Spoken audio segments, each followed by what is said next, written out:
Welcome back friends to my YouTube channel the bioscience arena. तो आज की इस वीडियो में हम जानेंगे कि आरएनए और डीएनए में फ़र्क क्या होता है।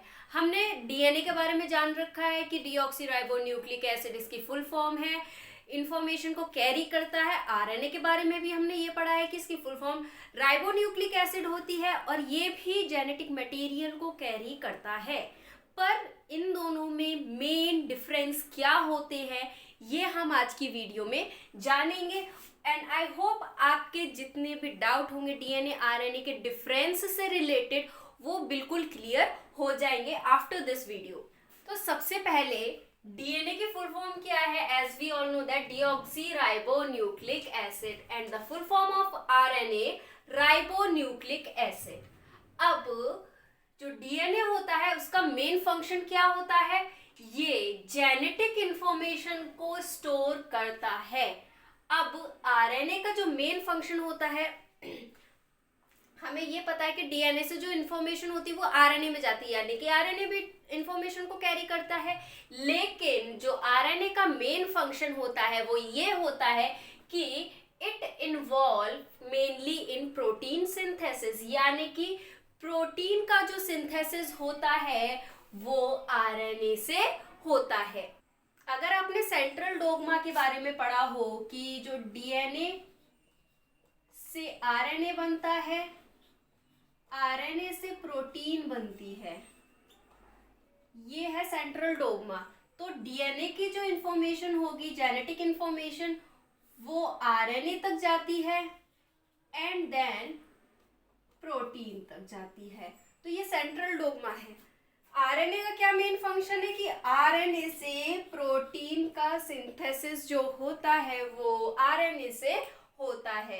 अब उसके बाद डीएनए कहाँ प्रेजेंट होता है? तो डीएनए मेनली यूकैरियोटिक सेल के अंदर न्यूक्लियस में प्रेजेंट होता है, लेकिन कुछ अमाउंट में माइटोकॉन्ड्रिया और जो क्लोरोप्लास्ट होता है प्लांट सेल के अंदर, उसमें भी डीएनए प्रेजेंट होता है, यानी कि माइटोकॉन्ड्रिया और क्लोरोप्लास्ट में भी प्रेजेंट होता है इन स्मॉल अमाउंट।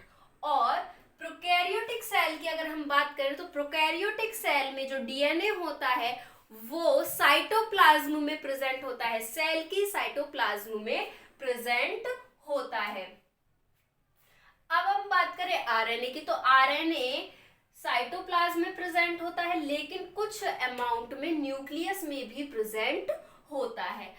अब आते हैं डीएनए के और आरएनए के नंबर के बारे में, यानी कि इनकी क्वांटिटी कितनी होती है। तो डीएनए की जो क्वांटिटी होती है एक स्पेसिफिक स्पीशीज की, यानी कि इंडिविजुअल स्पीशीज में जितनी भी सेल होती हैं उसमें कांस्टेंट होती है, जबकि जो आरएनए का अमाउंट होता है वो वेरी करता है अलग अलग सेल में। अगर बात करें कि जो डीएनए और आरएनए दोनों में ही शुगर प्रेजेंट होती है, तो डीएनए में डीऑक्सीराइबोज शुगर प्रेजेंट होती है और आरएनए में राइबोज शुगर प्रेजेंट होती है।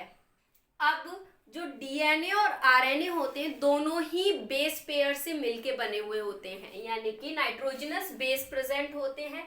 तो जो डीएनए में प्रेजेंट होते हैं कौन कौन से नाइट्रोजनस बेस होते हैं? Cytosine, thymine, adenine and guanine. लेकिन आरएनए में थाइमीन की जगह यूरेसिल प्रेजेंट होता है और साइटोसिन, ग्वानिन, एडेनिन ये आरएनए में भी प्रेजेंट होते हैं। अब इनके स्ट्रक्चर की बात करें कि डीएनए और आरएनए स्ट्रक्चरली कैसे दिखते हैं, तो जनरली जो डीएनए होता है वो डबल हेलिक्स स्ट्रक्चर होता है। Double helix means this type, and RNA जो होता है वो सिंगल स्ट्रैंडेड होता है, मींस दिस। और यहाँ पर नाइट्रोजनस बेस प्रेजेंट होते हैं और डीएनए में बॉन्डेड होते हैं। तो ये होता है जनरल स्ट्रक्चर डीएनए और आरएनए का। अब जो डीएनए होता है वो अपने इंफॉर्मेशन जो होता है वो आरएनए में ट्रांसफर करता है, जैसे कि हम सेंट्रल डोग्मा में पढ़ते हैं। और आरएनए क्या करता है? ये अपनी इंफॉर्मेशन को ट्रांसफर करता है प्रोटीन में, जो कि हम ये भी सेंट्रल डोग्मा में पढ़ते हैं। अब उसके बाद है कि जो डीएनए होता है वो कैसे बनता है, यानी कि डीएनए का सिंथेसिस कैसे होता है। तो डीएनए जो बनता है वो बनता है by the process called replication, यानी कि डीएनए का बनना is known as replication process.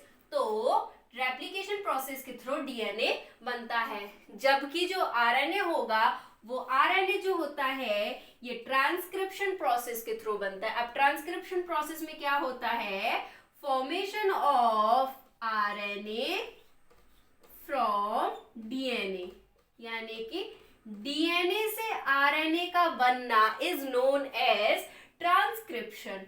और इसमें काफी सारे एंजाइम इन्वॉल्व होते हैं, वो जब ट्रांसक्रिप्शन को आप डिटेल में पढ़ोगे तो आप जान जाओगे कैसे कैसे बनते हैं। जरूरी नहीं है कि डीएनए से आरएनए ही बने, आरएनए से डीएनए भी बनता है। इस प्रोसेस को कहते हैं हम रिवर्स ट्रांसक्रिप्शन। ये जो प्रोसेस है नॉर्मली ह्यूमन बीइंग में नहीं होता है। ये जो क्वालिटी होती है ये कुछ रेट्रोवायरस होते हैं उनमें प्रेजेंट होती है, जैसे कि कोरोना वायरस जो कि आजकल बहुत ही फेम में चल रहा है। अब उसके बाद हम बात करें अमाउंट ऑफ नाइट्रोजनस बेस। जो नाइट्रोजनस बेस होते हैं जैसे adenine, thymine, uracil, cytosine and guanine, ये सब हमने पढ़े दोनों आरएनए और डीएनए में। तो ये कैसे होते हैं डीएनए में, तो एडेनिन और थाइमिन का जो अमाउंट होता है डीएनए के अंदर वो इक्वल होता है, और साइटोसिन ग्वानिन का जो अमाउंट होता है वो इक्वल होता है। तो एडेनिन और थाइमिन डबल बॉन्ड से कनेक्टेड होते हैं और ये बॉन्ड क्या कहलाया जाता है, हाइड्रोजन बॉन्ड। जबकि जो साइटोसिन और ग्वानिन है ये ट्रिपल बॉन्ड से कनेक्ट होते हैं, this is also known as hydrogen bond. तो अगर हम देखें, क्योंकि तीन बॉन्ड है तो ये ज्यादा स्ट्रॉन्ग होता है in comparison to adenine thymine.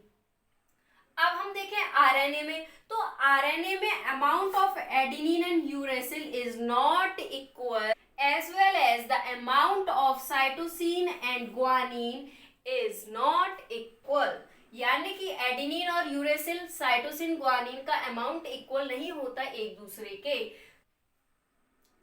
अब ऐसा क्यों होता है, जैसे कि हमने देखा जो डीएनए का स्ट्रक्चर होता है वो कुछ इस तरीके से होता है, यानी कि जो एडेनिन होगा वो यूरेसिल के जो एडेनिन होगा वो थाइमिन के साथ बॉन्ड बनाएगा। एडेनिन ये थाइमिन है, ठीक है, यानी कि जहां जहां एडेनिन होगा वहां वहां थाइमिन होगा, और जहां जहां थाइमिन है वहां वहां एडेनिन होगा। तो जो रेशो होगा एडेनिन और थाइमिन का वो बराबर होता है। ऐसे ही साइटोसिन और ग्वानिन का केस होगा, यानी कि जहां जहां साइटोसिन होगा वहां वहां पर ग्वानिन प्रेजेंट होगा विद ट्रिपल बॉन्ड, ठीक, और जहां जहां ग्वानिन प्रेजेंट होगा वहां वहां साइटोसिन प्रेजेंट होगा। तो साइटोसिन और ग्वानिन का जो अमाउंट होगा वो इक्वल होता है। लेकिन डीएनए में क्या होगा, जैसे डीएनए हमने देखा सिंगल स्ट्रैंडेड होता है, तो इसमें कहीं साइटोसिन होगा, कहीं पर ग्वानिन होगा, कहीं पर एडेनिन होगा, कहीं पर यूरेसिल होगा। तो जरूरी नहीं है कि इनका जो रेशो है वो इक्वल हो, वो कम ज्यादा भी हो सकते हैं। अब अगली अगर हम बात करें कि डीएनए किस फॉर्म में होता है, लीनियर फॉर्म में होगा। जैसे कि हम जो यूकैरियोटिक ऑर्गेनिज्म होते हैं उसमें न्यूक्लियस के अंदर जो डीएनए प्रेजेंट होता है वो लीनियर यानी कि डबल हेलिक्स स्ट्रक्चर में प्रेजेंट होता है, और सर्कुलर फॉर्म में भी प्रेजेंट होता है। सर्कुलर फॉर्म से मतलब जो प्रोकैरियोटिक सेल होते हैं उसमें जो साइटोप्लाज्म के अंदर डीएनए प्रेजेंट होता है वो सर्कुलर फॉर्म में प्रेजेंट होता है, जिसको हम प्लाज्मिड भी बोलते हैं। ये जो प्लाज्मिड होता है ये बायोटेक्नोलॉजी ब्रांच में काफी यूज होता है। अब अगर हम बात करें आरएनए किस फॉर्म में प्रेजेंट होता है, तो आरएनए एमआरएनए की फॉर्म में, टीआरएनए और आरआरएनए की फॉर्म में प्रेजेंट होता है। MRNA means messenger RNA, tRNA transcriptional RNA and rRNA ribosomal RNA. तो जो सबसे लॉन्गेस्ट आरएनए होता है वो होता है एमआरएनए, यानी कि जो डीएनए से आरएनए बनता है वो कौन सा वाला आरएनए बनता है, एमआरएनए बनता है। अब ये जो टीआरएनए और आरआरएनए हैं ये दोनों ट्रांसलेशन प्रोसेस में मदद कराते हैं। ट्रांसलेशन मींस आरएनए से जो प्रोटीन बनता है उसमें टीआरआरएनए और आरआरएनए हेल्प कराते हैं। तो ये थे कुछ बेसिक डिफरेंस आरएनए और डीएनए के बीच में।